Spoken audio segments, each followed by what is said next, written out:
6,000 धरमचे भारतामध्ये 1.5 लाख रुपये घरी जातात। हे माझ्या हातामध्ये नाही, हे आहे भारताचे 1.5 लाख रुपये आहेत, हे 1.5 लाख। परंतु वाटत नाही 1.5 लाख रुपये याच्यामध्ये हे नोट असतात, हजारच्या नोट आहेत, काही 500च्या नोट आहेत। आता हे जे पैसे आहेत ना माझ्याकडे, हे दुबईचे पैसे आहेत, हे युनायटेड स्टेट अरब इमिरात, याला तुम्ही दुबई म्हणून ओळखता ना, हे दुबईचे नोट असतात, ह्याचे दुबईचे पैसे। हे 1,000 धरमची नोट आहेत माझ्याकडं, 1,000च्या काही 500च्या नोट आहेत। आता हे पैसे माझ्याकडे 6,000 आहे। आता मी घरी 6,000 जर पाठवते ना, तर माझ्या घरी पैसे पोहोचणार आहेत जवळपास भारताचे 1.5 लाख रुपये। तर बघा, राम राम मंडळी, आर मध्ये जय शिवराय, जय भीम। भावनो, व्हिडिओला पूर्ण बघा। जर व्हिडिओ आवडला तर व्हिडिओला लाईक करा आणि चॅनलला सबस्क्राईब नक्की करा। जर तुम्ही माझा व्हिडिओ इंस्टाग्राम फेसबुकला जर बघत असेल तर भावनो फॉलो नक्की करा। तर दुबईला मी काम करतोय 9 वर्षापासून। दुबईच्या एका कंपनीमध्ये फॅसिलिटी मॅनेजमेंटमध्ये मी काम करतोय। माझी कंपनी चांगली आहे, महिन्याच्या महिन्याला आम्हाला कंपनी वेळेवर पगार देते। तर 30 तारखेला आम्हाला कंपनी पगार देते। आमचं बँकेमध्ये अकाउंट खोललेलं असतं कंपनीने, सॅलरी अकाउंट पण तुम्ही म्हणू शकता। त्याच्यामध्ये आम्ही व्यवहार पण करू शकतो, आम्ही पैसे पण टाकू शकतो, काढू पण शकतो। तर भावांनो, डिसेंबरच्या महिन्यामध्ये पगार आलेली, परंतु मी घरी पैसे पाठवले नव्हते। मग डिसेंबर आणि मग जानेवारी, मग एकूण आता 2 महिन्याचे पैसे मी काढलेत बँकेतनं। तर तुम्ही म्हणसाल मग तुम्हाला पगार किती भाऊ? तुम्हाला भरपूर व्हिडिओमध्ये मी तुम्हाला सांगितलेलं आहे, मला पगार 3 कंपनी पगार देते, 3,500 जवळपास पगार मला येते ओव्हर टाईम वगैरे करून। तर मला जो खर्च असतो इथे ते 500 ते मला 400 ते 500 धरम महिन्याचा इथे खर्च असतो। ते सगळं खर्च काढून जे काही पैसे उरतात ते मी माझ्या घरी पाठवतोय, कारण की मी आलोय पैसे कमवायला आणि मी आलोय माझ्या परिवारासाठी। तर भावनो, 9 वर्षा पहिला जेव्हा मी आलतो ना, तेव्हा काही मला एवढी पगार नव्हते, तेव्हा एवढे पैसे कमवण्यासाठी मला जवळपास 5 महिने काम करावं लागायचं।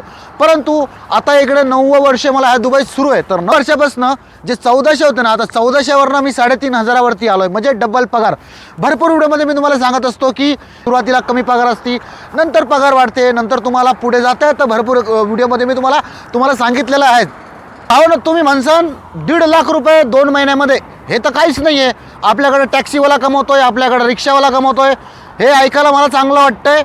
जर तुम्ही भारतामध्ये महिन्याचे जर 70-80 हजार रुपये जर कमवत असेल तर मग तुम्हाला दुबईला यायची काही गरज नाही।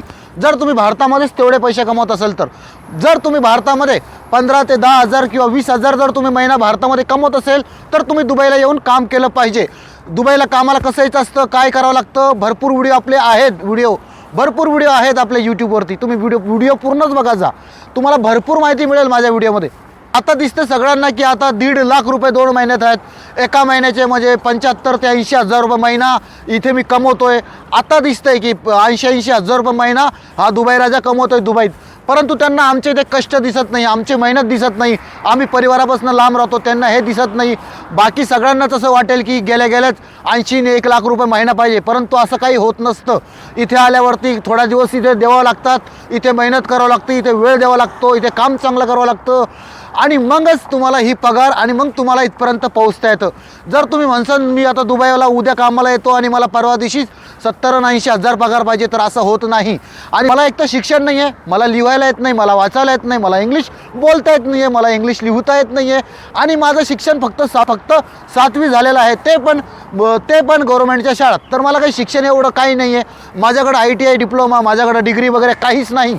पण हे जे धीरम कमावण्यासाठी ना इथे भरपूर कष्ट आहे बरं का, असंच मिळत नाही आहे। याच्यासाठी खूप कष्ट आहे, खूप सहन करावं लागतं, परिस्थितीमध्ये राहावं लागतं, खूप मेहनत आहे, खूप गरमी आहे, खूप मेहनतीने हे पैसे मिळतात।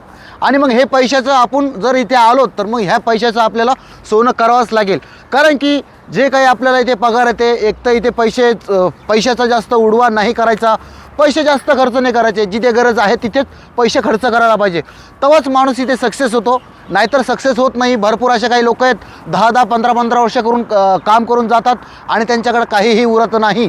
परंतु काही लोक असतात की जे मेहनती असतात, ते पैसे वाचून ठेवतात, ते लोक इकडे सक्सेस होतात।